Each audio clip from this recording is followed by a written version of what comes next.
Hey guys, thanks for tuning in to another video on ForgottenWeapons.com. I'm Ian McCollum, and I am joined again today by my friend, retired Master Sergeant John Keene, currently the NFA specialist for Morphees. Correct.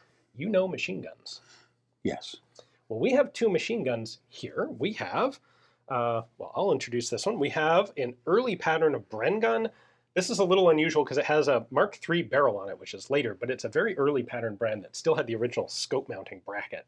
That never really Which is really scarce these days. Yeah. To find this gun.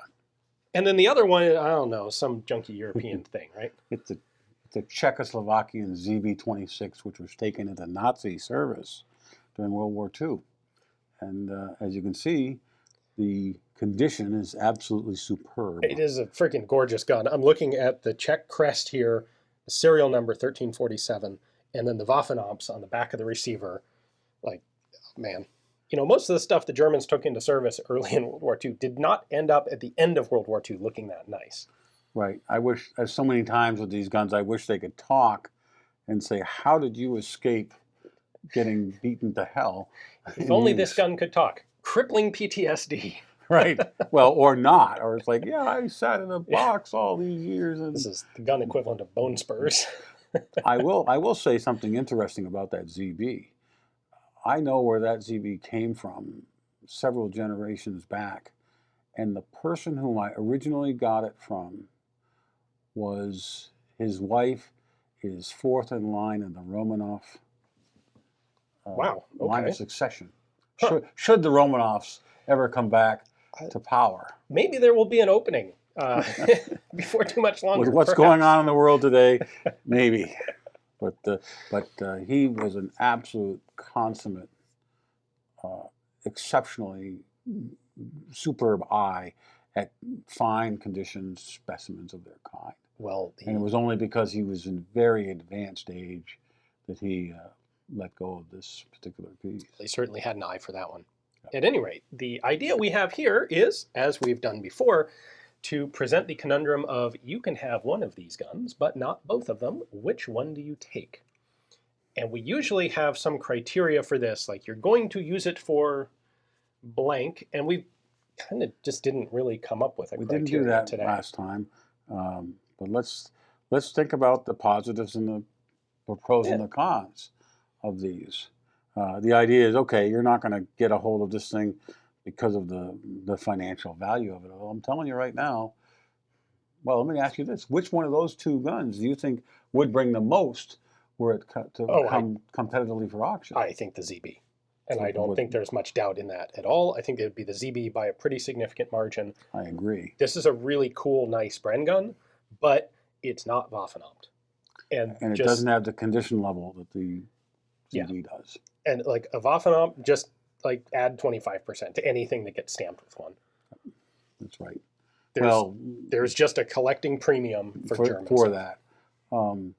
That set aside, if you're buying it, and this is something that's particular to now, here we are in the year 2025.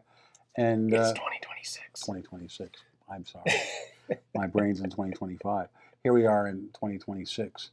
And you can get the ammunition for both of these guns pretty much readily available. Yes. Now, okay, so if we start from core basics here, fundamentally, this is a development of that. Like, this is the same platform. The British took the ZB-26, made a number of improvements and changes, rechambered it for 303. Well, they had the Czechs do this for them. And they end up adopting a version of what started off as the ZB-26. So when it comes to things like the mechanical operations of the gun, it's basically a wash because they're pretty much the same. I will submit that this is a superior platform. I definitely agree because it has about 10 years more development in it than the ZB-26 does. This has an adjustable gas port, and for that alone, it makes it a superior firing platform to the ZB. However, the ZB has a more common caliber here in America for shooting, and that is appealing in a lot of ways. I'm a hand loader, I'm a reloader, and 303 British is somewhat problematic to reload because of the thinness of the mouth of the case. but those are all just considerations. I would say that unless you have one of the Costa Rican contract ZV magazines, which is a 30-round magazine, the ZV standards are 20s, and this is 30. Yep. And I have talked to veterans in the past of World War II who would say, I wish the BAR had a 30-round magazine like the Japanese, automatic Nambu rifles had 30-round magazines. They were in combat, and they would have appreciated the higher capacity magazine. Yeah. And so, yeah. These are points in favor of the Bren gun. And I will also say that even though that you can get both magazines for either gun pretty much equally well, there is a very large number of Bren gun magazines available relative to the number of ZB-26 magazines. Yes, thank you, Rick Smith. Indeed. I think, we all know, John, that you're a discerning collector of fine machine guns, as well as purveyor of said fine machine guns. And there is absolutely no way that I could see you walking away from a deal like this with anything other than the ZB. Right. As I said in other videos, buy or acquire the thing you're less likely to acquire isn't one of them. And one of my other tenets is get the very best specimen of its kind you can possibly afford. Because when it does come time, whether you like it or not, you're not going to always own it for eternity, unless you're immortal. Or you get buried with it. That's maybe a waste of that is the history thing. and money. But when you get to the very top condition specimen of its kind, of a very popular model, how could you do any better than get the best of its kind? Well, I'll tell you how, because that is not the philosophy that I always go on. If I'm going to have one of these two guns, I want to be able to take it out and shoot it a bunch. Which you can do. Honestly, for me, this ZB is the condition is too nice for me to be willing to take it out to my dusty, rocky desert and bang it around actually shooting it.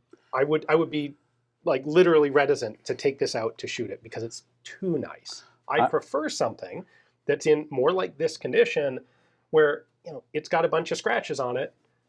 If it gets another one, it doesn't really make a difference. No, I respect that, and that is certainly a very viable approach to take.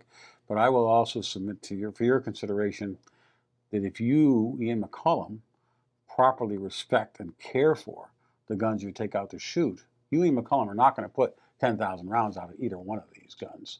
Well, certainly not in a very short amount of time.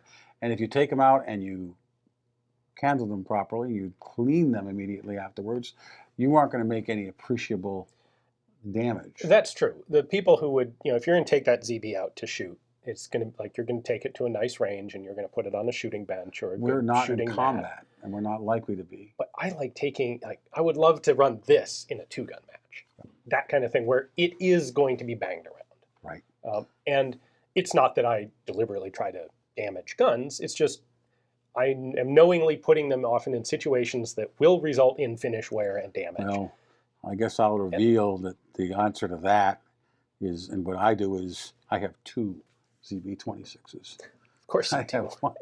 I have zero ZB-26s. I have one that is, it's not quite this, but it is very nice. And I have another one that is maybe not quite as nice. And I can take them out to shoot the one I want. Actually, I have that with labels. I have a couple of collectible labels, and then I have one that is my shooter label. That it's fine, it's good, but I'm not, it's not a unique, pristine historical examples like the one I shoot. I did acquire something, which is, I think once I say this on your camera, everybody's going to want one. I did acquire a later ZB barrel that was adapted to the ZB-26 so that it has an adjustable gas port. Oh, that's cool. So like a ZB-30 barrel? That's pretty cool. And it was adapted to the ZB-26. So now I can really take that out and shoot either ammunition for it. I think it's worth pointing out, and actually you just alluded to this by saying either ammunition. The ZB-26 doesn't need an adjustable gas system because it's tuned and designed for the ammunition that it was supposed to be fired with. It's a specific loading of the earlier 154-ish grain bullet. Right. The problem is then, what if you introduce a new cartridge that, heavier bullet gives The you better 198 long grain range? heavy ball. Right. All of a sudden now your guns don't necessarily work perfectly with this new ammunition that they're not set up for. That's why CZ introduces on the ZB-30 the adjustable gas system, so that you can tweak it to work properly with different types of ammunition. And I'll tell you, the ZB-26 will work with both kinds of ammunition, but you will wear that ZB-26 out faster. Right. It's going to be overgassed with overgassed with the heavier ball. And so consider that when you consider what you're getting into. So I think really what we have here is a distinction between one gun that is more collectible, more displayable, and one gun that is more shootable. And it's convenient here that our nicer condition gun is also the one that is, I won't say inferior as a shooter, because ZB-26 are great shooting guns. I will tell you something. I took my son out year before last, and we shot this, and he had a hell of a great time on it. And one of the things he said was, "Pa, I tried to hold it and not have it push me back, but I couldn't do it." Yeah. He put the strap over and had it on his hip, and he was shooting it, and he tried, and he's an athletic, strong guy, and it did push him back, and he was surprised because he thought he could, handle that. Physics is physics. Yeah, physics is physics, and I'm going to quote you: Uh-oh. a machine gun, the human being is part of the recoil system of a machine gun, and that's why, and we've talked about this before. Sometimes a faster rate of fire or a slower rate of fire, there's a point where it's not the right rate of fire for you to control the gun well. And then there is sometimes where the rate of fire is perfect for you to control the gun well, like a Sumi. Yeah. So anyway, the Bren gun, not to take away from the ZB, but the Bren gun gives you 50% more mag capacity. It gives you a more robust set of parts. It's heavier, which isn't actually really a good thing, but it gives you an adjustable gas system. The improvements that the British made here are relevant, viable improvements. And there are a lot more Bren gun tripods out there than there are ZB-26 gun tripods out there. Any of the accessories you need for this, you can get. To me, this is, if we're going to take either one of these guns out specifically just to shoot, the Bren gun is the better one for that. I agree. And so that's the one that I'm taking in this hypothetical.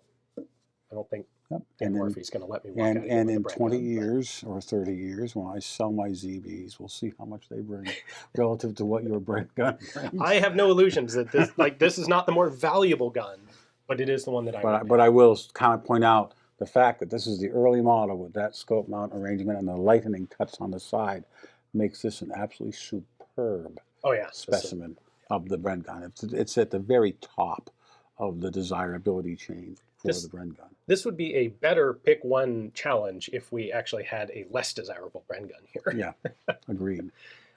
Actually, what would make this a really interesting question is, what if this were an L4 Bren? Which would be worth a lot more money because it's really rare, but in the hypothetical, you have this ZB-26 or a kind of beat up L4 Bren, which means it uses FAL magazines. It's in 7.62 NATO. Ammo's easy. Mags are easy. It's rare. It's the British final iteration of the gun. That's the first version of the ZB platform. The L4 Bren would be the very final iteration. Yeah. And you know what? I would still take the L4 in that case. Yeah. There's no wrong answer here. They're both fabulous machine guns. Both could be considered. Certainly, the Bren is considered one of the best light machine guns to medium machine guns of the Second World War. Yeah. I don't think anybody's going to say no about that. So I think there's no loser here. What is there any sort of Bren variant that could be here that would attract you to give up the ZB? That specific ZB versus what Bren gun? Is there even? I'm not sure there is one that would do it. I don't think there is for me. There are. Both of them are very scarce guns. Funny. Traditionally, the ZB has always been of a lesser expense than the Bren gun has, simply because so few Bren guns made it into this country and got registered for private ownership. And I think the ZB has always been, I think, a very underappreciated machine gun platform for what it is. definitely, and I think part of that is the ZBs are generally not used by really high, they're not recognizable. You don't see this, and most people don't see this and think that's World War II. The Bren gun is absolutely iconically World War II. And I'm going to put another thing forward to you. I've seen fewer ZB-26s come up for sale over the years than I have Bren guns come up for sale over the years, and that's interesting, isn't it? Yeah. The ZBs have a lot of mystique to them. They were a bunch of those were issued out and used by SS units. That has a particular attractive following for people. Like say anything that's got the Nazi proof mark applies to that particular realm of collector, and there aren't as many British machine gun collectors as there are Nazi machine gun collectors, which is because we never romped through and brought stuff back from England. Right. Yeah. So we didn't have a lot of opportunity for it. And there is a level of coolness of having the bad guy's gun. Like, it was the bad guy's, and now he's dead, and now I have his gun. I remember I was attending a meeting of bonsai a couple of years ago, and one of them said, who was of Japanese descent, said, "We lost. Why are you collecting our guns?" Because they're trophies. Like, you could say because they're trophies, because they're different. He was joking around with us, of course, because he was a collector himself. Yeah, but it's a legit question. Like, why would you collect the guns from the side that lost? But I think human nature is such that we have always taken the enemy's weapon as a trophy. Yep. And the one taking the trophy, by definition, the weapon came off the loser. It's the same reason we would have ivory things in the distant past, and it persists all the way up to the modern day. If you're part of a tribe or a group that was able to take down an elephant in prehistory times, that's an accomplishment. That's an accomplishment. And if you've got some ivory, that is telling to everybody who sees you, it's like, wow, that person was part of bringing down of an elephant. And you get a respect level for that. We'll also say that as Americans, we have a reputation for being very interested in souvenirs and trophies. And thank you, American servicemen everywhere, yes, for feeding our collecting hobby in the United States by bringing anything and everything you can get your hands on. Yes, everything in the kitchen sink. Yeah. So. All right, well, I think we've beaten this one to death pretty well, because nothing is tearing you away from that ZB. So I will absolutely concede that this is a better firing platform to shoot bullets out of, because of the things we've mentioned. But if I've given a choice between the two, I'm less likely to find another one like this in this condition. Well, sorry, John, but someone's going to get that ZB, and it's not going to be you. It's not going to be me. No, it's not going to be me. Who knows? Perhaps it's someone watching right now. Perhaps. Hopefully, you guys enjoyed the video. Thank you very much for joining us. Thanks for joining me, John. A pleasure. Thank you all.